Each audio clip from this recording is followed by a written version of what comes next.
Hello friends, welcome back to my YouTube channel. എല്ലാവരുടെയും ഡിഗ്രിയുടെ first stage എക്സാമും കാര്യങ്ങളൊക്കെ എങ്ങനെ ഉണ്ടായിരുന്നു? അപ്പൊ ഞാൻ റിവ്യൂ ഇടാനായിട്ട് കുറച്ച് വൈകിട്ടുണ്ടായിരുന്നു. ഓക്കെ, അപ്പൊ നമുക്ക് എനിക്ക് ഫസ്റ്റ് സ്റ്റേജ് ആയിരുന്നു കേട്ടോ എക്സാം. അപ്പൊ ഞാൻ ഈ ഒരു എക്സാം എഴുതിയിട്ടുണ്ടായിരുന്നു. അപ്പോൾ നമുക്ക് ഇതിന്റെ കുറച്ച് കാര്യങ്ങൾ, ഇനി വരുന്ന ആൾക്കാർ എങ്ങനെ പഠിക്കണം എന്നുള്ള കാര്യങ്ങളൊന്ന് നമുക്ക് കുറച്ചൊന്ന് നോക്കി നോക്കാം കേട്ടോ. ഓക്കെ, അപ്പോൾ ഫസ്റ്റ് ഓഫ് ഓൾ പറയാനുള്ളത്, എന്നെ സംബന്ധിച്ചിടത്തോളം എനിക്ക് എക്സാം ടഫായിരുന്നു. കാരണം ഞാൻ അങ്ങനെ ഡിഗ്രി ലെവലിന് പഠിക്കാൻ തുടങ്ങിയിട്ടുള്ള ഒരാളല്ല. എനിക്ക് കൂടുതലും ഈ 10th ലെവലും അതുപോലെ തന്നെ +2 ലെവലിലുള്ള പരീക്ഷകൾ, അങ്ങനെയുള്ള ക്വസ്റ്റ്യൻ പേപ്പേഴ്സ് ആണ് എനിക്ക് കുറച്ചുകൂടെ ഈസി ആയിട്ട് എനിക്ക് എഴുതാൻ പറ്റുന്നുണ്ടായിരുന്നുള്ളൂ. അപ്പൊ ഞാൻ ഡിഗ്രി ലെവലിൽ ഇപ്പൊ ഞാൻ നോക്കുന്ന ഒരാളല്ല. കാരണം നമ്മൾ LDC ഒക്കെ കഴിഞ്ഞപ്പോൾ ഞാൻ വിചാരിച്ചു, ഓക്കെ, ഡിഗ്രി ലെവൽ ഒരു എക്സാം ഇനി വരുന്നുണ്ട്, സെക്രട്ടേറിയറ്റ് അസിസ്റ്റന്റ് വരുന്നുണ്ട് എന്ന് വിചാരിച്ച് ഞാൻ എക്സാമിന് വേണ്ടി പ്രിപ്പറേഷൻ തുടങ്ങാനൊക്കെ നോക്കി. പക്ഷേ നമ്മുടെ ഈ ഡിഗ്രി പ്രിലിംസിന്റെ 100 മാർക്ക്, അതുപോലെ തന്നെ മെയിൻസിന് 200 മാർക്ക് പ്ലസ് ഇന്റർവ്യൂ എന്നുള്ള കാര്യങ്ങളൊക്കെ കേട്ടപ്പോൾ ഞാൻ ജസ്റ്റ് ഇതൊന്ന് പിന്മാറി. അപ്പൊ ഞാൻ ഇതിന് വേണ്ടിയിട്ട് പഠിക്കുന്നുണ്ടായിരുന്നില്ല. അപ്പോൾ എൻ്റെ ഒരു ഇത് വെച്ചിട്ട് ഞാൻ എൻ്റെ 10th ലെവലിന്റെയും +2 ലെവലിന്റെയും ആ ഒരു നോളജും അതുപോലെ തന്നെ ബാക്കിയുള്ള കാര്യങ്ങളൊക്കെ വെച്ചിട്ടാണ് ഞാൻ ഈ ഒരു പരീക്ഷയ്ക്ക് പോയത്. അപ്പൊ അതുകൊണ്ടാണോ എന്ന് എനിക്കറിയില്ല, എന്നെ സംബന്ധിച്ചിടത്തോളം പരീക്ഷ എനിക്ക് കുറച്ച് കഷ്ടമായിരുന്നു. ഓക്കെ, അപ്പൊ നമ്മള് ഇതിലിപ്പോ കുറെ പേര് പറയുന്നുണ്ട് ഭയങ്കര ടഫായിരുന്നു പരീക്ഷ, ഒരുപാട് ബുദ്ധിമുട്ടിച്ചു, അങ്ങനെയൊക്കെ പറയുന്നുണ്ട്. അപ്പൊ എനിക്ക് ഇതിൽ തോന്നിയിട്ടുള്ള ഒരു കാര്യം എന്ന് വെച്ച് കഴിഞ്ഞാൽ, ഇവിടെ മെയിൻ ആയിട്ട് ഈ ഒരു പരീക്ഷയ്ക്ക് വന്നിരിക്കുന്ന സംഭവം എന്ന് പറയുന്നത് ടൈം മാനേജ്മെന്റിന്റെ ഇഷ്യൂസ് ആണ്, അല്ലെ? അതായത് ഈ ബുക്ക് പോലുള്ളൊരു ക്വസ്റ്റ്യൻ പേപ്പർ നമുക്ക് തന്നിട്ട് ഈ കുറച്ച് ടൈമിനുള്ളിൽ ഇത് തീർക്കണം എന്ന് പറയുന്നത് അത്രത്തോളം പോസിബിൾ ആയിട്ടുള്ള ഒരു കാര്യമാണെന്ന് എനിക്ക് തോന്നുന്നില്ല. ഓക്കെ, അപ്പൊ ഇവിടെ വന്നിരിക്കുന്നത് ടൈം മാനേജ്മെന്റിന്റെ ഇഷ്യൂ ആണ്. കാരണം PSC പഠിക്കുന്ന ഒരു ഉദ്യോഗാർത്ഥിയോട് എല്ലായ്പ്പോഴും പറയുന്ന ഒരു കാര്യമാണ്, നമ്മൾ ടൈം നോക്കിയിട്ട് വേണം നമ്മൾ പരീക്ഷയ്ക്ക് പ്രിപ്പയർ ചെയ്യാൻ. അവിടെ പോയി നമ്മൾ എക്സാം ഹാളിൽ എക്സാം എഴുതും കാര്യങ്ങളെല്ലാം ചെയ്യേണ്ടതായിട്ട്, അല്ലെ? അപ്പൊ നിങ്ങൾ ഈ ഒരു ക്വസ്റ്റ്യൻ പേപ്പർ കണ്ടിട്ടുള്ള ആൾക്കാർക്ക് മനസ്സിലാവും. പണ്ടൊക്കെ PSCയുടെ ക്വസ്റ്റ്യൻ പേപ്പർ എന്ന് പറയുന്നത് ഒരു പേജിൽ തന്നെ 7-6ഓളം ചോദ്യങ്ങൾ വരുന്നുണ്ട്. പക്ഷെ ഇപ്പൊ എന്ന് പറഞ്ഞാൽ നിങ്ങൾക്ക് നോക്കിയാൽ മനസ്സിലാവും, എന്താ ഇവിടെ ഒരു 4 ചോദ്യം കഷ്ടിച്ച് വരുന്നുണ്ട്. ഇവിടെ കണ്ടോ, 2-3 ചോദ്യം ഒരു ക്വസ്റ്റ്യൻ പേപ്പർ, ഇതാ 2-3. അപ്പൊ ഇതൊക്കെ വരുന്ന സമയത്ത് നമ്മളൊരു ക്വസ്റ്റ്യൻ പേപ്പർ തുറക്കുമ്പോൾ സ്വാഭാവികമായിട്ടും നമ്മൾ ഡൗൺ ആവും, ഇല്ല? ഇങ്ങനെ ഒരു പേജിൽ ഇത്രയും നീട്ടി വലിച്ചൊരു ക്വസ്റ്റ്യൻ തരുന്ന സമയത്ത് ഇത് മനസ്സിലാവണമെങ്കിൽ നമ്മൾ ആദ്യം ഒന്ന് വായിക്കണം. രണ്ടാമത്തെ കാര്യം, നമുക്ക് ഇതെന്താണ് ചോദ്യം എന്ന് നമുക്ക് മനസ്സിലാവണമെന്നുണ്ടെങ്കിൽ നമ്മൾ രണ്ടാമതൊന്ന് വായിക്കണം.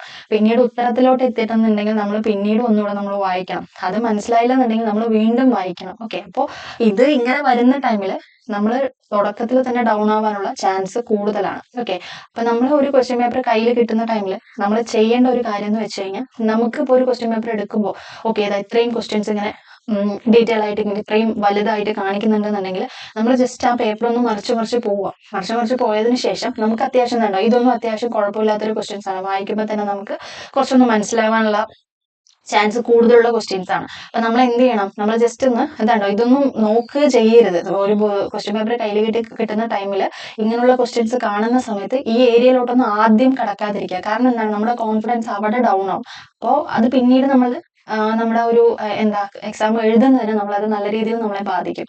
നമ്മൾ ചെയ്യേണ്ട ഒരു കാര്യം എന്ന് വെച്ച് കഴിഞ്ഞാൽ, ജസ്റ്റ് ഇങ്ങനെ നമ്മൾ പേപ്പർ മറിച്ച് പോയി കഴിഞ്ഞാന്ന് വെച്ച് കഴിഞ്ഞാൽ ഇതുണ്ടോ, ഈ ഇതുപോലുള്ള ക്വസ്റ്റ്യൻസിലോട്ട് എത്തുന്ന സമയത്ത് ഇവിടെ നിന്ന് നമ്മൾ വായിച്ചു തുടങ്ങുക. ആദ്യത്തെ താഴെ പറഞ്ഞ ദേശീയ വരുമാനം എന്നറിയപ്പെടുന്നത്, ഇതൊക്കെ നമ്മൾ കണ്ടു പരിചയമുള്ള ചോദ്യങ്ങളാണ്, അല്ലെ? ഇതുപോലുള്ള ക്വസ്റ്റ്യൻസ് എന്ന് പറയുന്നത് കണ്ടു പരിചയമുള്ള, നല്ല രീതിയിൽ കണ്ടു പരിചയമുള്ള ചോദ്യങ്ങളാണ്. അതുപോലെ ഇവിടെ ഈ 18ാമത്തെ ക്വസ്റ്റ്യൻ ഒക്കെ വരുന്ന സമയത്ത് ഇതൊന്നും നമ്മളെ അത്ര കുഴപ്പിക്കുന്ന ചോദ്യങ്ങളല്ല. കുഴപ്പിക്കുന്നതെന്ന് വെച്ച് കഴിഞ്ഞാൽ വായിക്കാൻ ബുദ്ധിമുട്ടുള്ള ചോദ്യങ്ങളല്ല. അറ്റ് ദ സെയിം ടൈം ഇത് നോക്കൂ, 19, 20 എന്നൊക്കെ വരുന്ന സമയത്ത് ഇതൊക്കെ അത്യാവശ്യം നല്ല രീതിയിൽ ടൈം എടുത്ത് വായിച്ച് എഴുതേണ്ട പരീക്ഷയാണ്, ആൻസേഴ്സ് ആണ്. അപ്പൊ നമ്മൾ എന്താണ് ചെയ്യേണ്ടത്, ഇതുപോലുള്ള ചോദ്യങ്ങൾ, അല്ലെ, ഒരുവിധം ചെറുതായിട്ടുള്ള ചോദ്യങ്ങൾ ആദ്യം എടുക്കുക. ഓക്കെ, ആദ്യം എടുത്തതിന് ശേഷം ഇത് നമുക്ക് ആൻസർ ചെയ്യാൻ പറ്റുന്നുണ്ടോ എന്നുള്ളത് നോക്കുക. അങ്ങനെ നമ്മൾ എപ്പോഴും ചെറുതിൽ നിന്നും വലുതിലോട്ട് വരാനായിട്ട് നമ്മൾ നോക്കുക. ഓക്കെ, ഇങ്ങനെയാണെന്നുണ്ടെങ്കിൽ നമുക്ക് ടൈം കുറച്ചുകൂടെ നമുക്ക് മാനേജ് ചെയ്ത് കൊണ്ടുപോകാനായിട്ട് നമുക്ക് പറ്റും. ഓക്കെ, അപ്പൊ ഞാൻ ഇതുപോലുള്ള ക്വസ്റ്റ്യൻസ് ആദ്യം ചെയ്തത് ഇത് തന്നെയാണ്. ആദ്യം ഇതുപോലുള്ള ചെറിയ ചോദ്യങ്ങൾ നമ്മൾ എടുത്തു, അത് ചെയ്ത് നോക്കി, കിട്ടുന്നതിന് ആൻസർ ചെയ്ത്, കിട്ടാത്തത് വിട്ടു, പിന്നെ കുറച്ച് വലുതെടുത്തു, അങ്ങനെയാണ് പോയത്. പിന്നെ ഒരുപാട് വലിയ ക്വസ്റ്റ്യൻസ് എന്ന് പറയുന്നത് ഞാൻ ആദ്യം എടുത്ത് ചെയ്തിട്ടുണ്ടായിരുന്നില്ല. ഓക്കെ, ഞാൻ ആദ്യം എടുത്തത് ചെയ്തിട്ടുണ്ടായിരുന്നില്ല, ഞാനത് കുറച്ചുകൂടെ ലാസ്റ്റിലോട്ട് ഞാൻ വെച്ചു. ഓക്കെ, ലാസ്റ്റിലോട്ട് വെക്കാന്ന് വെച്ച് കഴിഞ്ഞാൽ പിന്നീട് ഞാൻ ഒരു ചെറിയ ക്വസ്റ്റ്യൻസ് ചെയ്തത് ഞാൻ നേരെ ഇംഗ്ലീഷ് മലയാളം സെക്ഷനിലോട്ടാണ് പോയത്. ഇംഗ്ലീഷ് മലയാളം സെക്ഷനിലോട്ട് പോയി മലയാളം അത്യാവശ്യം നിലവാരമുള്ള ചോദ്യങ്ങളായിരുന്നു, ഇംഗ്ലീഷും അതുപോലെ അത്യാവശ്യം നിലവാരമുള്ള ചോദ്യങ്ങൾ തന്നെയായിരുന്നു. അതിൽ അറിയുന്നത് മാത്രം എഴുതി, നെഗറ്റീവ് മാർക്സ് അങ്ങനെ വരുത്തിയിട്ടില്ല കേട്ടോ. ഞാൻ അറിയുന്നത് മാത്രം ഞാൻ എഴുതി, അതുപോലെ തന്നെ അറിയാത്തത് വിട്ടു. പിന്നെ ഈ ഒരു ക്വസ്റ്റ്യൻ പേപ്പറിൽ പറയാനുള്ളത്, നമ്മുടെ ജോഗ്രഫി അത്യാവശ്യം നല്ല രീതിയിൽ ടഫായിരുന്നു. പിന്നെ ഹിസ്റ്ററിയും അത്യാവശ്യം നിലവാരം ഉണ്ടായിരുന്നു. എനിക്കിതിൽ ഈ ഒരു ക്വസ്റ്റ്യൻ പേപ്പറിൽ എനിക്ക് ഏറ്റവും എളുപ്പമായിട്ട് തോന്നിയിട്ടുള്ള ഭാഗം എന്ന് പറയുന്നത് നമ്മുടെ കോൺസ്റ്റിറ്റ്യൂഷനും അതുപോലെ തന്നെ എക്കണോമിക്സും ആയിരുന്നു കേട്ടോ. അതാണ് ഇതാണ് വരുന്നത്. ഇത് വലിയ ബുദ്ധിമുട്ടിപ്പിച്ചിട്ടില്ല നമ്മളെ. അപ്പൊ അതുകൊണ്ട് തന്നെ ഇതിലൊരു അത്യാവശ്യം എനിക്ക് ഫുൾ മാർക്ക് ഉണ്ടെന്ന് തോന്നുന്നു. അപ്പോൾ ഇതാണ് കുറച്ച് കുഴപ്പമില്ലാത്തതെന്ന് തോന്നിയിട്ടുള്ളത്. പിന്നെ നമ്മുടെ ഇത് കണ്ടോ, ഏതാണ് നമ്മുടെ ആർട്സ് ആ സംഭവങ്ങളൊക്കെ ഇതിൽ, ആർട്സ് സ്പോർട്സ് അങ്ങനെയുള്ള പരിപാടികളൊക്കെ ഉണ്ട് അതിൽ. അപ്പോൾ ഇതും എനിക്ക് അത്യാവശ്യം കുഴപ്പമില്ലാന്ന്, ഒരുവിധം എല്ലാമല്ല ഒരുവിധം കുഴപ്പമില്ലാന്ന് തോന്നി. മലയാളം ഇംഗ്ലീഷ് പറഞ്ഞ പോലെ തന്നെ അത്യാവശ്യം നിലവാരം ഉണ്ടായിരുന്നു. മാത്സും അതുപോലെ തന്നെയാണ്. മാത്സും ഏറ്റവും ലാസ്റ്റിലോട്ടാണ് വെച്ചിട്ടുണ്ടായിരുന്നത്. അപ്പോൾ അത് കഴിഞ്ഞ് ഇതെല്ലാം എഴുതി കഴിഞ്ഞതിന് ശേഷം നോക്കിയതെന്ന് പറയുന്നത് പിന്നീട് ഞാൻ പറഞ്ഞതുപോലെ തന്നെ ഈ നമ്മുടെ ഈ അത്യാവശ്യം കണ്ടോ ഇതുപോലുള്ള ചോദ്യങ്ങളാണ് നോക്കിയിട്ടുള്ളത്. അപ്പൊ ഞാനൊരു ചെയ്തൊരു കാര്യം ഒരു 2 തവണ വായിച്ചു നോക്കി എനിക്ക് കൺഫ്യൂസ്ഡ് ആവുന്നുണ്ട് എന്ന് തോന്നിയപ്പോൾ ഞാൻ ആ ക്വസ്റ്റ്യൻ അങ്ങോട്ട് വിട്ടു. പിന്നെ ഞാൻ അത് ചെയ്ത് നോക്കിയിട്ടില്ല. അതായത് ഇതൊക്കെ അത്യാവശ്യം ഇതൊക്കെ ചെയ്തു എന്ന് തോന്നുന്നു. അപ്പൊ ഇങ്ങനെയുള്ള ചോദ്യങ്ങൾ കണ്ടോ ഇതിനൊക്കെ കുറച്ചുകൂടെ നന്നായിട്ട് ഇമ്പോർട്ടൻസ് കൊടുത്തിട്ട് ഒരു 3 തവണ വായിച്ച് എന്നിട്ടാണ് ചെയ്തിട്ടുണ്ടായിരുന്നത്. പക്ഷെ ഇതുപോലുള്ള ചോദ്യങ്ങൾ ഒരുവിധം വായിച്ച് എനിക്ക് കിട്ടുന്നില്ല എന്ന് കണ്ടപ്പോൾ ഞാനത് ഒഴിവാക്കുകയാണ് ചെയ്തിട്ടുണ്ടായിരുന്നത്. അപ്പൊ അങ്ങനെ നമ്മൾ ടൈം മാനേജ്മെന്റ് ചെയ്തിട്ട് നമ്മൾ എക്സാം എഴുതാനായിട്ട് നമ്മൾ എപ്പോഴും നോക്കണം. അപ്പൊ അതുകൊണ്ടാണ് ഈ PSCക്ക് പഠിപ്പിക്കുന്ന സാർമാരായാലും ഇൻസ്റ്റിറ്റ്യൂഷൻസ് ആയാലും നമ്മളെ പോലുള്ളവരായാലും എപ്പോഴും പറയുന്ന ഒരു കാര്യം എന്താണ്, ക്വസ്റ്റ്യൻ പേപ്പർ ചെയ്ത് പഠിക്കണം. ക്വസ്റ്റ്യൻ പേപ്പർ ചെയ്ത് പഠിക്കുന്ന സമയത്ത് വെറുതെ ചെയ്ത് പഠിക്കല്ലാതെ ഒരു ടൈമർ സെറ്റ് ചെയ്യണം. ടൈമർ സെറ്റ് ചെയ്യാന്ന് പറയുന്ന സമയത്ത് എന്തിലോ മൊബൈലിലോ വാച്ചിലോ എന്തിലാണെങ്കിലും ഒരു ടൈമർ സെറ്റ് ചെയ്യുക. ടൈമർ സെറ്റ് ചെയ്തിട്ട് നമ്മൾ സാധാരണ എക്സാമിന് 1.25 മണിക്കൂർ എന്ന് പറയുന്നത് പോലെ ആ ടൈമിലേക്ക് സെറ്റ് ചെയ്തിട്ട് അതിനനുസരിച്ചിട്ട് എക്സാം എഴുതാനായിട്ട് നോക്കുക.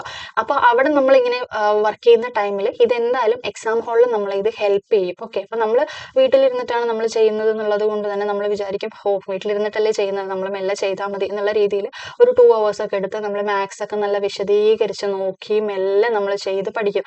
ഒരിക്കലും അത് ചെയ്യരുത്. നമ്മൾ ഇനിയുള്ള പരീക്ഷകൾക്കെങ്കിലും ഡെയിലി ഒരു ക്വസ്റ്റ്യൻ പേപ്പർ ചെയ്ത് പഠിക്കണം. ഡെയിലി ഒരു ക്വസ്റ്റ്യൻ പേപ്പർ ചെയ്യുന്ന സമയത്ത് ടൈമർ ഓൺ ആക്കി വെച്ച് എഴുതിയിട്ട് വേണം നമ്മൾ പഠിക്കാനായിട്ട്. ഓക്കെ, അങ്ങനെ ആവുന്ന സമയത്ത് നമുക്കൊരു PSC എക്സാമിന് പോകുന്ന സമയത്ത് നമുക്ക് അവിടെ എന്തായാലും അത്യാവശ്യം നല്ല രീതിയിൽ എങ്ങനെ ഒരു ക്വസ്റ്റ്യനെ നമ്മൾ അഭിമുഖീകരിക്കണം എന്നുള്ളൊരു കാര്യം നമുക്ക് വ്യക്തമാവും. പിന്നെ പലരും പറയുന്നുണ്ടാവും നമുക്ക് വെളിയിലിരുന്ന് പറയുന്നവർക്ക് പറയാം, പക്ഷെ അത് എഴുതുന്നവർക്ക് അതിന്റെ ബുദ്ധിമുട്ട് അറിയുള്ളൂ എന്നുള്ളൊരു കാര്യം എല്ലാവർക്കും തോന്നുന്നുണ്ടാവും. അത് സത്യം തന്നെയാണ്. കാരണം ഒരു എക്സാം ഹാളിൽ ഇരിക്കുന്ന ഒരു ഉദ്യോഗാർത്ഥിയുടെ മൈൻഡ് സെറ്റ് എന്താണെന്നുള്ളത് എനിക്ക് നന്നായിട്ട് അറിയാം. കാരണം ഞാനും PSCക്ക് എഴുതുന്ന ഒരാളാണ്. അപ്പൊ അതുകൊണ്ട് തന്നെ നമ്മൾ ഒരു എക്സാം ഹാളിൽ ഇരിക്കുന്ന സമയത്ത് നമ്മൾ 100% നമ്മൾ നല്ല രീതിയിൽ ടെൻസ്ഡ് ആയിരിക്കും. പഠിച്ചിട്ടുള്ള ഒരാളാണെന്നുണ്ടെങ്കിൽ പിന്നെ പറയുകയും വേണ്ട.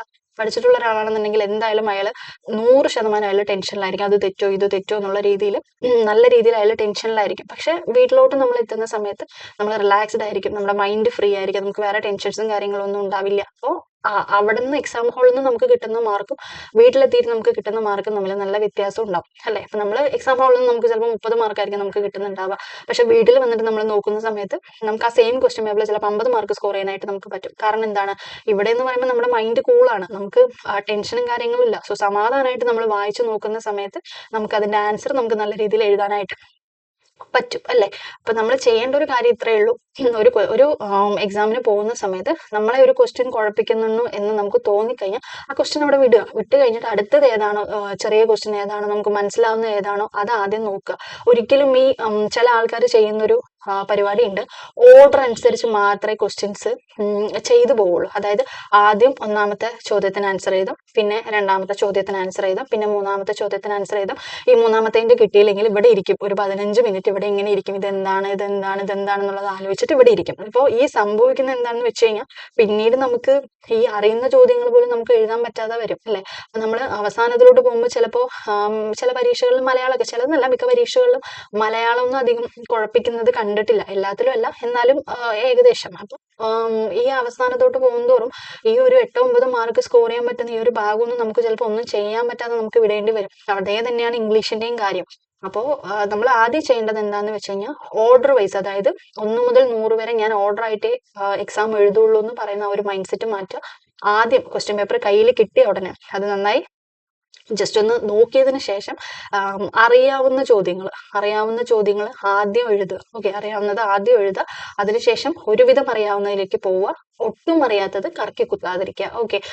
പല ഇതിലും പറയുന്നുണ്ട് കറക്കി കുത്തി നമുക്ക് ആൻസർ എത്താം അങ്ങനെ എന്നൊക്കെ പറഞ്ഞു. പക്ഷെ ഞാനൊന്നും അതിനെ സപ്പോർട്ട് ചെയ്യുന്നില്ല കേട്ടോ. കാരണം എന്താണെന്ന് വെച്ച് കഴിഞ്ഞാൽ ഈ കറക്കി കുത്തൽ എന്ന് പറയുന്നത് അതൊക്കെ ഒരു 50-50 ആണ്. കിട്ടിയാൽ കിട്ടി പോയാൽ പോയി. ഓക്കെ. പോയി കഴിഞ്ഞെന്ന് വെച്ച് കഴിഞ്ഞാൽ അവിടെ നമ്മുടെ 0.33 മാർക്കാണ് നമുക്ക് കട്ടാവുന്നത്.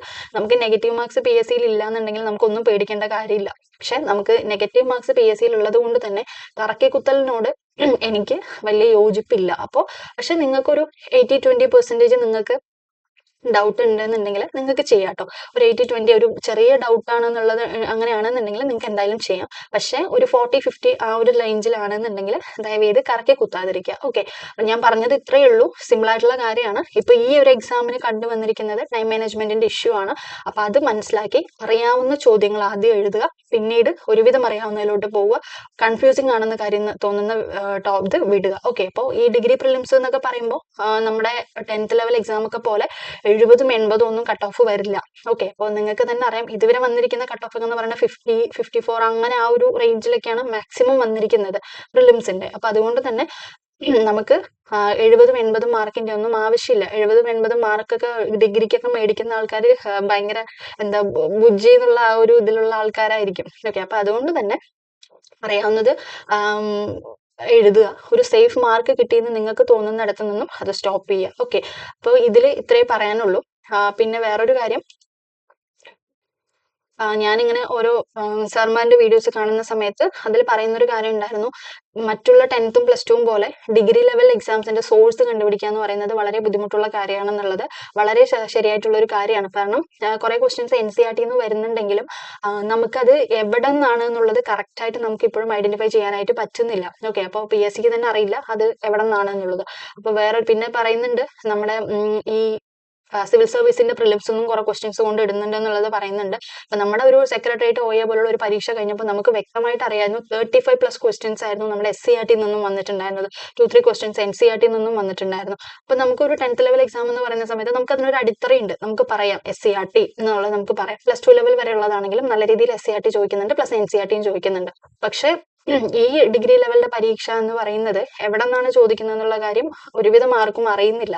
അപ്പോൾ അടുത്തൊരു ലെവലിലോട്ട് നിങ്ങൾ പഠിക്കുന്ന സമയത്ത് നിങ്ങളുടെ കറണ്ട് അഫെയർ, നിങ്ങളുടെ ഇംഗ്ലീഷ്, നിങ്ങളുടെ മലയാളം, നിങ്ങളുടെ മാത്സ്, ഓക്കെ, ഇത് നിങ്ങൾ മാക്സിമം സേഫ് ആക്കാനായിട്ട് നോക്കുക. പിന്നെ ഈ പരീക്ഷയിൽ ഞാൻ പറഞ്ഞതുപോലെ തന്നെ എക്കണോമിക്സും നമ്മുടെ കോൺസ്റ്റിറ്റ്യൂഷനും മാത്രമായിരുന്നു ഈസി എന്ന് പറയാനായിട്ടുള്ളത്. എനിക്ക് ഈസി ആയിരുന്നു.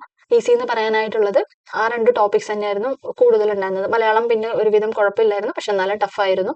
അപ്പോൾ അങ്ങനെ നമ്മുടെ ഒരു സ്ട്രോങ് ഏരിയാസ് ഏതാണെന്നുള്ളത് നോക്കിയിട്ട് അതിനനുസരിച്ച് വർക്ക് ചെയ്യാനായിട്ട് നോക്കുക. അടുത്ത പ്രിലിംസിന് എന്ന് പറയുന്ന സമയത്ത് ഇതിന്റെ വിത്ത് റിലേറ്റഡ് ഫാക്ട്സ് പഠിക്കുന്നവർക്ക് പഠിക്കാം. പക്ഷെ എന്നാൽ കൂടി എന്താ നല്ല രീതിയിൽ ഞാൻ പറഞ്ഞ പോലെ തന്നെ ഇംഗ്ലീഷ്, മലയാളം, മാത്സിന് നല്ല രീതിയിൽ ഇമ്പോർട്ടൻസ് കൊടുക്കുക. കറണ്ട് അഫയേഴ്സ് നോക്കുക. സ്പോർട്സ് കാര്യങ്ങൾ, ആർട്സ് അങ്ങനെയുള്ള കാര്യങ്ങൾ നന്നായിട്ട് നോക്കുക. എക്കണോമിക്സ്, കോൺസ്റ്റിറ്റ്യൂഷൻ പോലുള്ള കാര്യങ്ങൾ നോക്കുക. ഓക്കെ. അപ്പോൾ ഇതിൽ ഇന്ന് ഇത്രേ പറയാനുള്ളൂ. ടൈം മാനേജ്മെന്റ്, ഓക്കെ, നല്ല രീതിയിൽ തന്നെ ടൈം നോക്കിയിട്ട് പഠിക്കാനായിട്ട് ഇനി ശ്രമിക്കുക കേട്ടോ. ഓക്കെ. അപ്പൊ നമുക്ക് വേറൊരു വീഡിയോ ആയിട്ട് വേറൊരു ദിവസം കാണാം.